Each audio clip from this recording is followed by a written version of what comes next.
Ideal India TV. एक बार सभी खड़े होकर के हमारे श्रद्धेय बड़ी भाई का अभिनंदन करेंगे। और मैं जाते जाते दो ही वाक्य बोलता हूं क्योंकि भाई साहब को जाना है अभी। और आपके चेहरे की तेजस्विता देख के आप पूज्य आचार्य जी बोले, भाई साहब आपको देख करके हमें अप्रतिम हर्ष की अनुभूति हो रही है। तो एक तो ये इनकी व्यक्तिगत बात कही मैंने, और जो सनातन के गौरव की बात और गुलामी की निशानियों को मिटाने का। मेरे साथ बोलिए, भारत माता की। मंच पर उपस्थित जिन्होंने भारत की वैदिक परंपरा को पुनर्जीवित करने का, यशस्वी करने का प्रण लिया है, ऐसे पूजनीय बाबा रामदेव जी, उत्तराखंड राज्य के मुख्यमंत्री पुष्कर सिंह जी धामी जी, जिन्होंने न केवल आयुर्वेद की स्वीकृति को विश्व भर में प्रस्थापित करने के लिए पुरुषार्थ किया है, परंतु आयुर्वेद के परंपरागत ज्ञान को आधुनिक तंत्र परीक्षा की कसौटी पर भी खरा उतारकर विश्व भर में जो औषधियों की संपदा है इसको सूचीबद्ध करने का एक भगीरथ काम किया है। ऐसे आचार्य बालकिशन जी, उत्तराखंड के शिक्षा और सहकारिता मंत्री डॉक्टर धन सिंह रावत जी, यहां के लोकप्रिय सांसद रमेश पोखरियाल जी, श्रीमान सिंह साहब, आज यहां पर उपस्थित समग्र पतंजलि परिवार और विशेष रूप से 250 की संख्या में उपस्थित बाबा की एक फौज के समान सभी सन्यासी को मैं प्रणाम कर मेरी बात की शुरुआत करना चाहता हूं। बाबा ने अपने वक्तव्य में कहा कि सन्यासियों के लिए मैं आशीर्वचन करूं। बाबा, मैं 10 दिन पहले आया होता तो आयु के हिसाब से जरूर आशीर्वाद देता। आज मैं इनसे आशीर्वाद की कामना करता हूं कि यह देश आजादी की जब शताब्दी मनाई जाए, समग्र विश्व के अंदर हर क्षेत्र में हमारा देश सर्वप्रथम हो। हमारे यहां जो संन्यास्त लेता है, जो भगवा धारण करता है, उसकी आयु, उसकी विद्वता, उसके उद्देश्य कुछ नहीं देखते, उसको प्रणाम करते हैं। मैं आप सभी को प्रणाम कर मेरी बात की शुरुआत करना चाहता हूं। भाइयों बहनों, मैं आज चौथी बार कैंपस में आया हूं। हर बार मैं यहां से एक नई ऊर्जा, नई चेतना और नई आशा लेकर वापिस गया हूं। इस बार भी बारीकी से समय की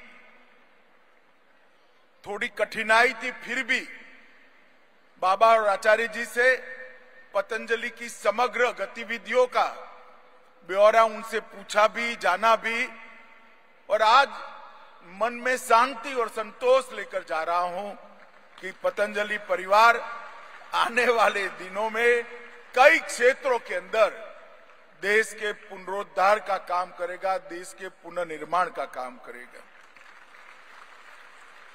योग, आयुर्वेद और स्वदेशी, ये तीनों क्षेत्र के अंदर बाबा रामदेव ने विगत 25 साल के अंदर अभूतपूर्व योगदान दिया है। कोई इंस्टीट्यूशन, कोई संस्था जो योगदान न कर पाए, वो अकेले बाबा ने अपने साथियों के साथ योग, आयुर्वेद और स्वदेशी के आंदोलन के साथ साथ बाबा ने अब शिक्षा पर भी ध्यान दिया है, जिसका मुझे बहुत आनंद है। आज यहां पर भारतीय शिक्षा बोर्ड, पतंजलि गुरुकुलम, आचार्य कुलम और पतंजलि विश्वविद्यालय के माध्यम से मूल भारतीय परंपरा से हमारे चीर पुरातन ज्ञान को एक नई ऊर्जा मिलने जा रही है। इसका मुझे बहुत बहुत आनंद है। स्वामी जी का संकल्प है 1 लाख विद्यार्थियों वाला पतंजलि ग्लोबल गुरुकुलम और पतंजलि ग्लोबल यूनिवर्सिटी। स्वामी जी, मेरी बहुत बहुत शुभकामनाएं और साधुवाद आपके साथ है। ईश्वर आपकी ये इच्छा को पूर्ण करे।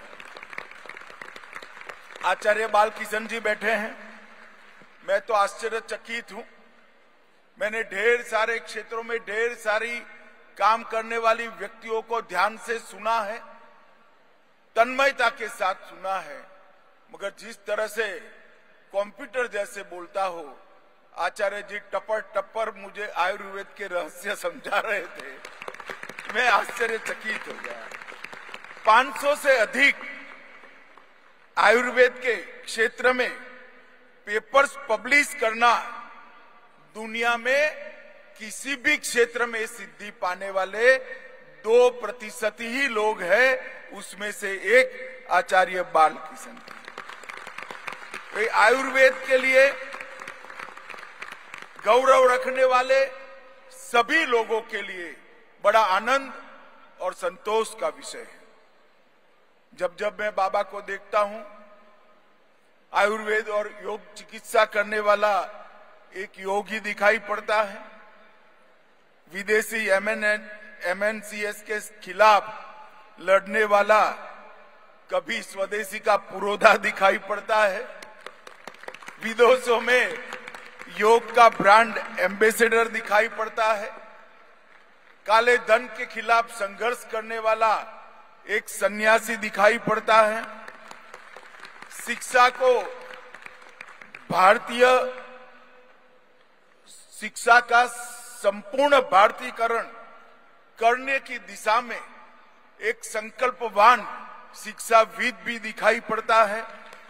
और वैदिक शिक्षा को फिर से एक बार पुनर्जीवित कर ईश्वर ने मनुष्य के अंदर पड़ी हुई सभी शक्तियों को आकार देना, उसको मंच देने का हमारा जो परंपरागत वैदिक शिक्षा का जो ज्ञान है, उसको आगे बढ़ाने वाला एक शिक्षाविद भी मैं देखता हूं।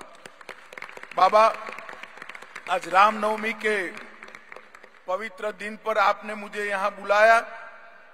300 करोड़ की लागत से बना हुआ विश्वविद्यालय के बिल्डिंग का आज मैंने लोकार्पण किया है।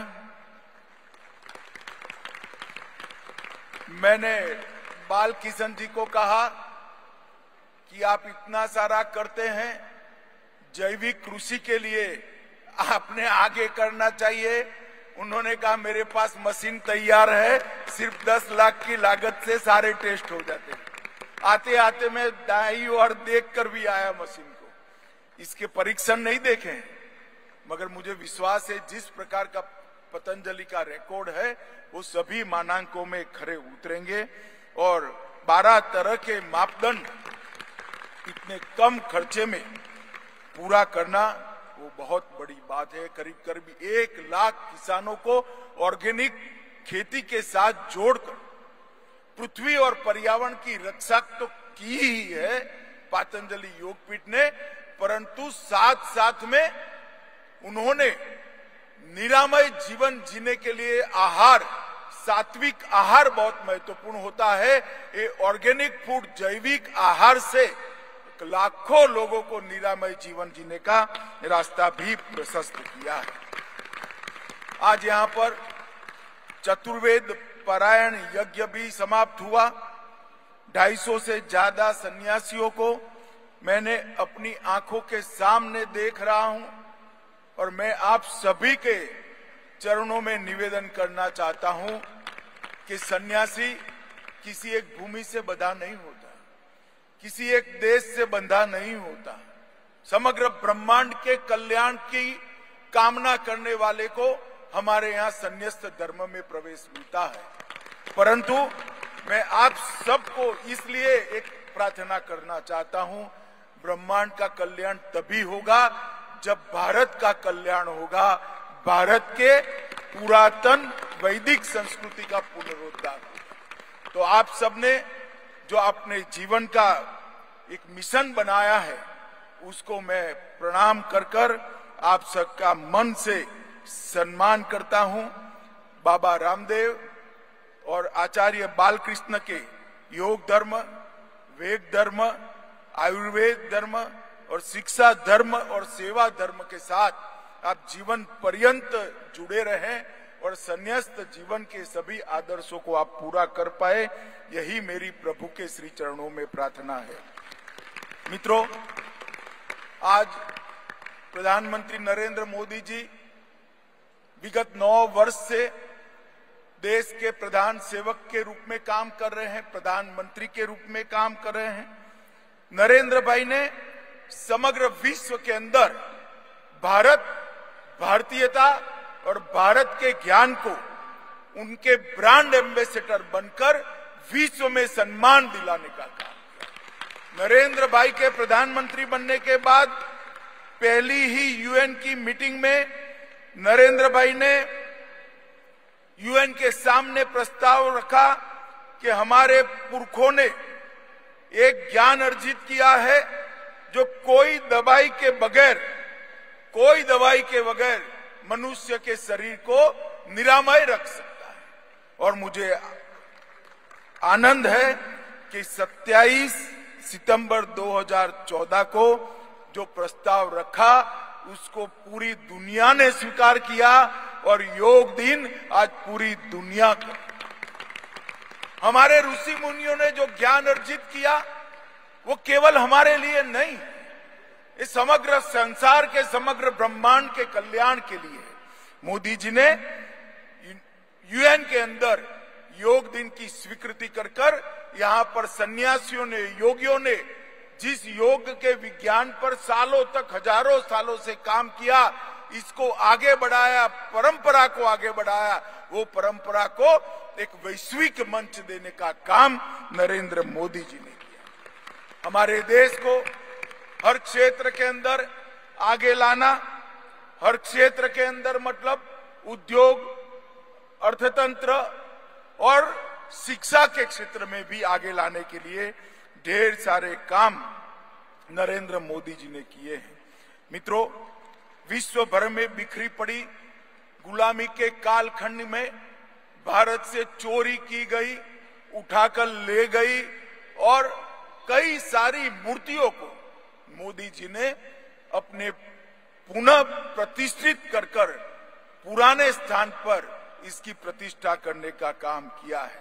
और इसके साथ साथ सालों से, मुगलों के समय से कई हमारे संस्कृति के, हमारे धर्म के, हमारे राष्ट्र के सम्मान चिन्ह ऐसे ही पड़े थे। सारे हमारे राष्ट्र के ऊर्जा केंद्र को नरेंद्र मोदी जी ने फिर से एक बार ऊर्जावान बनाने का काम किया।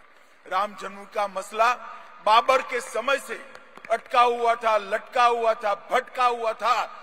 एक सुबह सुप्रीम कोर्ट का ऑर्डर आते ही मोदी जी ने इसका भूमि पूजन किया और भव्य रामलल्ला का मंदिर बन रहा है। मुझे पूरा विश्वास है कि अगली रामनवमी में रामलल्ला अस्थाई मंदिर में नहीं होंगे, अपने भव्य मंदिर में विराजमान होंगे और पूरे विश्व को आशीर्वाद देते होंगे। इसके साथ औरंगजेब ने तोड़ा हुआ काशी विश्वनाथ कॉरिडोर फिर से एक बार बनाया। इतने सालों के बाद बाबा विश्वनाथ के भव्य दरबार को पुनर्जीवित किया। केदार धाम, बद्री धाम, गुजरात में सोमनाथ का मंदिर फिर से सोने का बन रहा है। पावागढ़ के मंदिर पर शक्तिपीठ को पुनः प्रतिष्ठित किया। ढेर सारे हिंदू धर्म के मानचिन्ह को मोदी जी ने फिर से प्रस्तापित करने का काम किया। इसके साथ साथ एक परिवार के इर्द गिर्द जो हमारी आजादी की लड़ाई सिमट कर रह गई थी, उन्होंने सरदार पटेल का स्टैच्यू ऑफ यूनिटी, दुनिया में सबसे बड़ा पुतला, लोह पुरुष का लोहे का पुतला बनाकर सरदार पटेल को अमर करने का काम किया है। डॉक्टर आंबेडकर के सभी स्मृति स्थानों को एक म्यूजियम में बदला है, उनको गौरवान्वित किया है। पार्टीशन विभाजन की विभीषिका को उन्होंने एक सीख के रूप में लोग याद करें, इसलिए मनाने का शुरू किया। जलियांवाला म्यूजियम और अंडमान निकोबार के सभी द्वीपों को हमारे परमवीर चक्र विजेता शहीदों का नाम देकर यो शहीदों को श्रद्धांजलि देने का काम नरेंद्र मोदी जी ने किया है। राजपथ को कर्तव्य पथ में बदलकर मोदी जी ने हमें आने वाली आजादी की शताब्दी तक हमारे कर्तव्य के प्रति इंगित करने का काम नरेंद्र मोदी जी ने करा है और उन्होंने लक्ष्य रखा है कि भारत $5 ट्रिलियन की इकोनॉमी बने। 11वें नंबर से 5वें नंबर पर भारत का अर्थतंत्र आया है और 5वें नंबर से 3रे नंबर पर ले जाने का लक्ष्य मोदी जी ने रखा है। मुझे पूरा विश्वास है संतों के आशीर्वाद से, सन्यासियों के आशीर्वाद से ये लक्ष्य भी पूरा होगा। समय की मेरे साथ कठिनाई है, परंतु आज मैं यहाँ से संतोष, आनंद, ऊर्जा और आशा ये चारों को लेकर जा रहा हूँ कि आने वाले दिनों में हमारा देश का मार्ग निश्चित रूप से यश की दिशा में प्रशस्त हो रहा है। मैं बाबा रामदेव, आचार्य बालकिशन और उनके विशाल पतंजलि परिवार में विश्व में जहां पर भी सब बैठे हैं, इस सभी को आपके आंदोलन के लिए ढेर सारी शुभकामनाएं और साधुवाद देकर मेरी बात को समाप्त करता हूं। भारत माता की जय। मेरे साथ बोलिए वंदे वंदे वंदे। आइडियल इंडिया टीवी, हर खबर बेफिक्र। Subscribe now.